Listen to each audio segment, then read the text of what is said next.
Good morning. The class teacher presents model question paper for you. Diploma semester exam का series question paper 1 आपके पास आ गया है।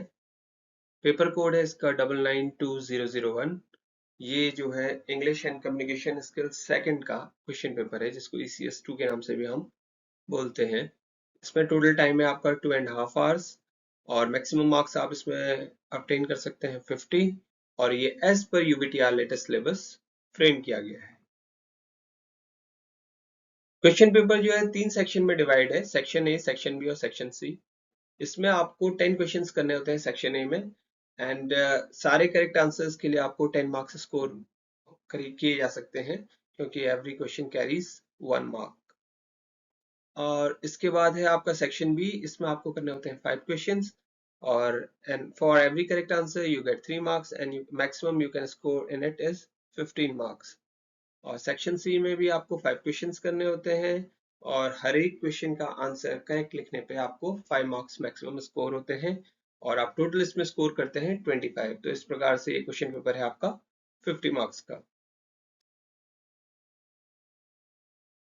Section A देख लेते हैं हम।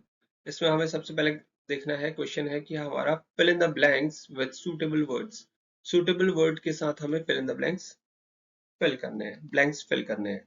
तो हमारा फर्स्ट क्वेश्चन है, miss Mackenzie gave Anil a book named.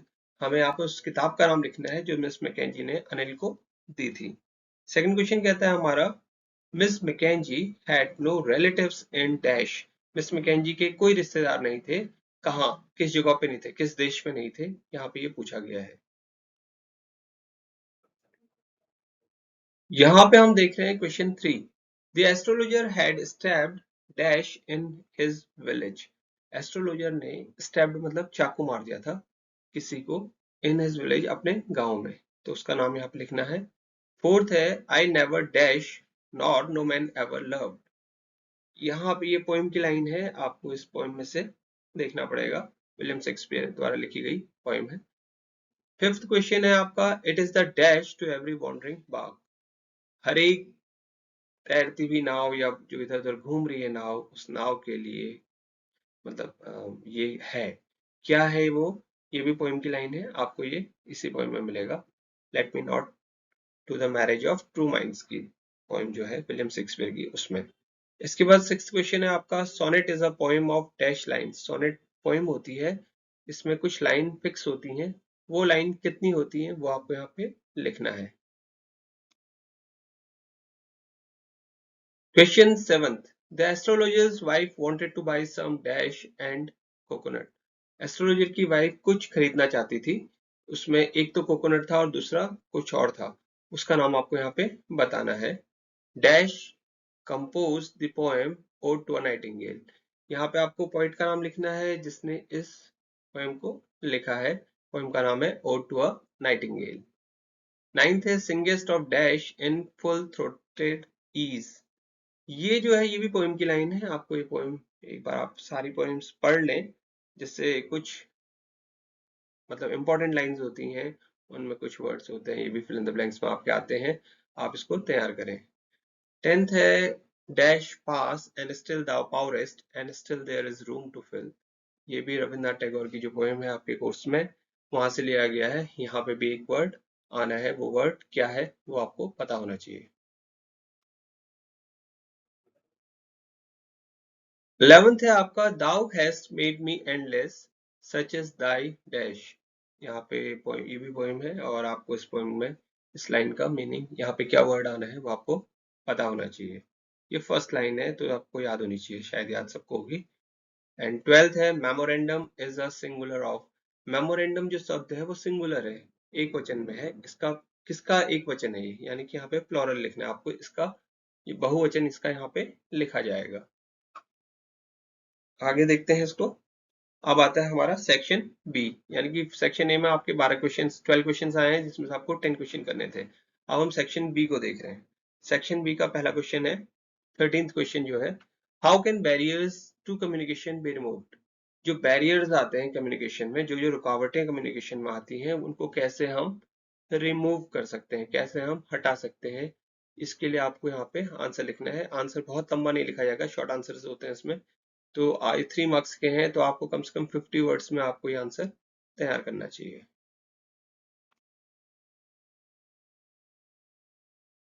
14th question है, explain love alters not with his brief hours and weeks. जो लव है वो बदलता नहीं है, ये बोल रहे हैं बहुत कम समय में, ब्रीफ आवर्स और ब्रीफ वीक्स में। तो इसका मीनिंग क्या है, यहाँ पे पोइट इसका मीनिंग क्या एक्सप्लेन करता है वो आपको यहाँ पे एक्सप्लेन करना है। 15th क्वेश्चन है, व्हाई डज पोइट से हैप्पी इन थाइन हैप्पीनेस। पोइट ने ये क्यों कहा कि खुश हूं मैं तुम्हारी खुशी में। ये ओड टू अ नाइटिंगेल से ली गई है। ये लाइन को आपको यहाँ पे बताना है कि पोइट ने क्यों कहा, उसका कारण क्या है। 16th क्वेश्चन है, differentiate between agenda and minutes. एक मीटिंग में एजेंडा का भी महत्व होता है और मिनट्स का भी महत्व होता है। इन दोनों के बीच में क्या डिफरेंस है, वो डिफरेंस आपको यहाँ पे बताने हैं। एटलीस्ट 3 डिफरेंस तो आपको बताने ही चाहिए, क्योंकि 3 मार्क्स का क्वेश्चन है। 17th क्वेश्चन है आपका, what is an email. Email क्या होता है, या तो आप यहाँ पे ईमेल का डेफिनेशन लिखिए कुछ, या ईमेल का जो फुल फॉर्म है वो लिख दीजिए। और उसके बाद कहा गया है कि how can it be red, और इसको पढ़ा कैसे कैसे जा सकता है। अगर कोई आपको ईमेल आई है, प्राप्त हो रही है, तो आप उसको कैसे पढ़ेंगे, ये आपको यहाँ पे बताना है। Question 18, how can listening skills be improved. Listening skills को हम कैसे बेहतर बना सकते हैं, इम्प्रूव कर सकते हैं, आपको वो तरीके बताने हैं। 19th क्वेश्चन है, what did the astrologer tell Guru Nayak about the man who he was searching for. Astrologer ने गुरु नायक को क्या बताया, उस व्यक्ति के बारे में क्या बताया जिसको वो ढूंढ रहा था। यहाँ पे हमारा सेक्शन बी भी खत्म हो जाता है। अब हमारा सेक्शन सी शुरू होता है क्वेश्चन पेपर का। तो हम अब पढ़ते हैं सेक्शन सी की तरफ को। सेक्शन सेक्शन सी में जो है 20th क्वेश्चन जो है, यानी जो उसका फर्स्ट क्वेश्चन है, वो है right the character sketch of Anil. Anil जो है prospect the prospect of flowers जो स्टोरी है, उसमें एक मेजर कैरेक्टर है। तो आपको इसका कैरेक्टर स्केच लिखना है, उसके बारे में आप बता सकते हैं जो जो आप जानकारी रखते हैं। एटलीस्ट इसको 100 वर्ड्स में लिखने का प्रयास करें आप, कम से कम। उससे थोड़ा ज्यादा भी लिख सकते हैं, 150 एंड 200 मैक्सिमम आपको लिखना चाहिए, इससे ज्यादा आंसर इसमें नहीं लिखना है। तो 100 टू 150 के बीच में आप रखिए। तो 20th क्वेश्चन ये है। 21st क्वेश्चन है आपका, how does the poet bring about the immortality of the bird.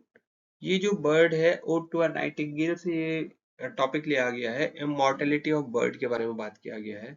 तो पोइट को कैसे लगा, उसने पोएम में कैसे उसको बताया कि ये बर्ड जो है इमॉर्टल बर्ड है, उसकी इमॉर्टलिटी के बारे में वो क्या बता रहा है, ये आपको यहाँ पे एक्सप्लेन करना है।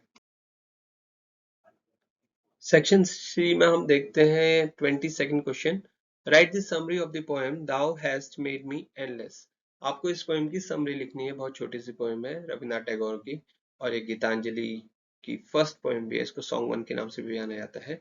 इन चीजों को आप लिखते हुए कि इसमें इस पोएम का नाम ये है और इसको इस नाम से भी जाना जाता है, और साथ ही इसके जो पोएट हैं उनका नाम ये है, वो नोबेल लॉरेट है, नोबेल प्राइज विनर है 1913 के। इस प्रकार से आप लिखते हुए शुरुआत करते हुए 2 लाइन में, उसके बाद आप इस लाइन को, इस पोएम के हम शॉर्ट में समरी लिखेंगे। ये भी कम से कम 100 टू 150 वर्ड्स में लिखी जानी है। इसके बाद हम बढ़ते हैं क्वेश्चन नंबर 23 की तरफ। क्वेश्चन नंबर 23 कहता है आपको, right 5 characteristics of a good press release.